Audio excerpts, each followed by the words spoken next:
Hi everyone, welcome back to the Web3 Daily. Today's market continues to hold strong. Bitcoin touched above 120.0 before pulling back slightly to around 119K. Ethereum is making another push toward 3,900. Among altcoins, BNB hit a new all-time high, while Solana and Toncoin also look solid. On-chain data shows rising activity in DEX volumes compared to earlier this month, so whales are clearly not backing off. Retail traders are slowly returning, with some low-cap coins showing early signs of FOMO, but overall, the sentiment remains cautiously bullish. But here's the weirdest part of today's market. A whale wallet from back in 2010 just moved over 9 billion worth of Bitcoin. In any normal cycle, that'd be enough to nuke the whole market. But not this time. No dump, no panic. In fact, Bitcoin went up. It's like the market looked the whale in the eye and shrugged. So, is this a sign of strength? Or have the old whales simply gone zen? Let's talk about it next. Let's talk about what just happened with this old school whale wallet. Out of nowhere, a Bitcoin address from way back in 2010 just moved nearly 9 billion worth of BTC. And yeah, normally, that kind of move would light the whole market on fire. Traders would panic. Charts would fall off a cliff. But this time, nada. No crash, no spike in fear. If anything, Bitcoin nudged up a bit. And that disconnect set the whole crypto Twitter on fire. Veteran trader Scott Melker said this proves Bitcoin has lost its soul, that early cypherpunks are cashing out, and institutions are now steering the ship. But others pushed back. They argued the move was likely estate planning or trust restructuring, not bearish, just old money shifting around. What's wild is that some traders are calling this a stress test that Bitcoin passed. 10 billion in movement, and the market didn't even blink. They say it shows how deep liquidity is now, and that Bitcoin isn't the fragile toy it once was. Then there's the conspiracy crowd. They're floating a theory that this whole thing was staged whale. Wallet dumps, FUD kicks in, ETF buyers swoop in low, then the price rips again. Total tinfoil hat stuff, but hey, it's crypto. Sometimes the tinfoil guys are right. There's also the uncomfortable truth nobody wants to admit. Bitcoin's wealth distribution is brutally top-heavy. These old wallets, they still control huge parts of the supply. And as more of them get active, we could see price shocks that have nothing to do with fundamentals, just pure supply dynamics.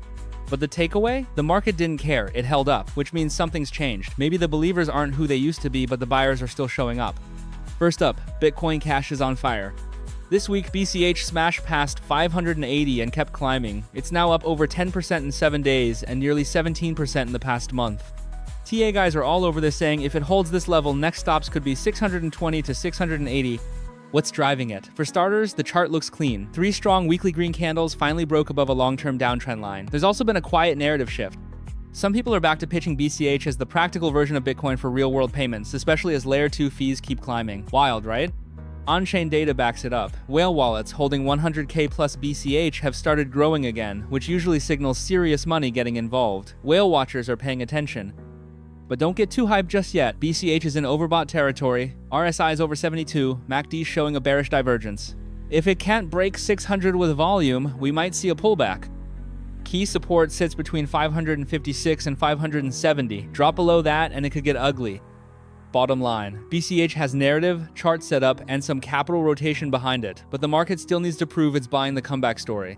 Last time BCH pumped like this, it went quiet for 2 years. Just saying. Next up, BNB just broke its all-time high, again. The token is now trading above 847 and closing in on a 114 billion market cap. That makes it the 4th biggest crypto asset. Yeah, it's creeping up on Coinbase's whole market cap. Wild. So what's behind the move? First, Binance has been shipping. Wallet upgrades, new on-chain staking tools, incentive missions all adding fuel. Second, the money's real. LookInChain spotted over 600 million in fresh BNB buys over the past 3 weeks. Most of that came from wallets tagged as institutional. That's not degen volume, that's Longview Capital. Also worth noting, Binance itself is still holding over 1.5 billion worth of BNB in its treasury. That's a strong signal. They're not dumping, they're holding. From a TA standpoint, this is a clean setup. Bullish daily structure, strong volume, RSI looks balanced. If BNB holds above 850, the market's next big target is 10 flat. That's where the real test begins. Of course, no free lunch, valuations are stretched, any regulatory curveball or macro dip could trigger a pullback. So if you're playing short term here, size your bags smart. This ain't the place to ape in with your lunch money. Next, XRP had its moment kind of. Rumors started swirling this week that the US might approve an XRP ETF. Not confirmed, but the crypto crowd didn't wait. The price ripped up to 3.6, writing pure speculation. And for once, the chart actually backed it. 5 straight weekly green candles, MACD flipping bullish it looked ready for liftoff. Then boom, Chris Lawson, Ripple co-founder, moves 175 million worth of XRP from his wallet. You already know what happened next. Panic hit, people started yelling exit liquidity, and XRP dropped back down to 3.09. Not a crash, but definitely a slap in the face. Now the community's split. Bulls say if XRP really lands an ETF, it could be the start of a new cycle. The logic? If a project as regulatory battered as Ripple can go ETF, others have a clear path too. Bears think it's all fluff. Even with a lawsuit win and ETF hype, XRP's use case remains cloudy. It's a play on sentiment, not fundamentals. Bottom line, the ETF rumors gave XRP a solid pop, but the coin's long-term structure hasn't changed. It's still divisive, it's still unpredictable, but hey, it's still in the game. And sometimes, that's all it takes. Fourth story, MicroStrategy just pulled off a Wall Street level magic trick, and it's got nothing to do with buying more Bitcoin. They launched a new product called Stretch, ticker STRCA preferred stock that pays a 9% annual yield backed by their massive Bitcoin holdings. Think of it like a Bitcoin-powered money market fund, designed for old-school finance guys who want exposure without the risk or the FOMO. Here's how it works. MicroStrategy holds over $70.1 billion in Bitcoin and just $11 billion in debt. They're now selling these shares that stay around 100 in price, but kick back a 9% dividend funded by the gains on their Bitcoin stash. You're not buying BTC. You're buying access to BTC's upside, packaged in a stable, income-producing wrapper. Originally, they wanted to raise $500 million. Demand was so high, they upped it to $2 billion. That's 4 times oversubscribed, mostly from legacy investors who care about yield, not charts. Nittig put it plainly, this is Bitcoin as cash flow. Stirk turns BTC into a financial asset that Wall Street knows how to price and model. It's like real estate turning into a REIT, except your property is digital gold. Saylor didn't just buy more coins, he built a whole new bridge between Bitcoin and capital markets. If this works, expect a wave of crypto-backed structured income products. And just like that, Bitcoin moves one step closer to becoming part of traditional finance's core toolkit. Fifth story, Coinbase just flipped the switch on something huge.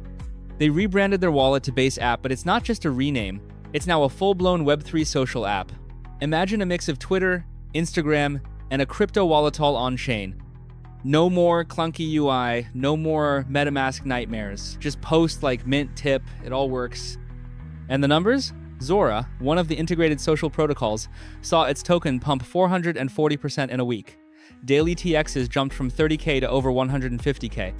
Creators now get paid in real time when their posts go viral. It's turning social clout into blockchain income. This is the first time SocialFi has actually felt usable. Base App lets you log in, post memes, drop photos, and interact with others without needing to know what a private key is. It feels like a Web2 app, but everything's on-chain, and it's all on Base. The traffic, the activity, the revenue, it stays in the ecosystem. Coinbase isn't just building infrastructure anymore, they're building the actual playground. If this sticks, Base won't just be another L2 with fast TPS. It'll be the first chain where creators actually hang out, build followings, and get paid for it. SocialFi might have just gone from a joke to the next big use case. Final story. Hyperliquid just took the crypto to Wall Street pipeline to a whole new level. A new company called Hyperliquid Strategies, backed by former Barclays CEO Bob Diamond, is doing a reverse merger to list on the Nasdaq. But they're not launching a product or selling software, they're listing with one mission, hold hype tokens. They're taking over a biotech shell company called Sonnet Biotherapeutics. After the merger, the same ticker, SNTG, will represent a firm whose main business is owning crypto. Specifically, 12.6 million hype tokens worth about $583 million. They also plan to buy over 305 million more post-listing. That's nearly 900 million in hype on the books, making it the largest single token reserve by any public company ever. And yes, the market noticed. Hype surged from 9 to over 40. Some analysts are hyped too, saying the chain's fundamentals are strong active users, sustainable revenue, clean tokenomics. By traditional price-to-sales metrics, they say hype is still undervalued. Others aren't buying in. They warn that this is just finance bros wrapping a speculative asset in a Wall Street costume. If liquidity dries up or those tokens dump, the whole company could go up in smoke. But one thing is clear, this move is a blueprint. First MicroStrategy with Bitcoin, now Hyperliquid with hype. The next frontier for token treasuries isn't defeats public markets. TradFi isn't fighting Web3 anymore. They're buying it one balance sheet at a time. Let's wrap this up. Price action today might look tame, but don't be fooled. Under the hood, the market's shifting. Bitcoin tanked a 2010 whale dump like it was nothing.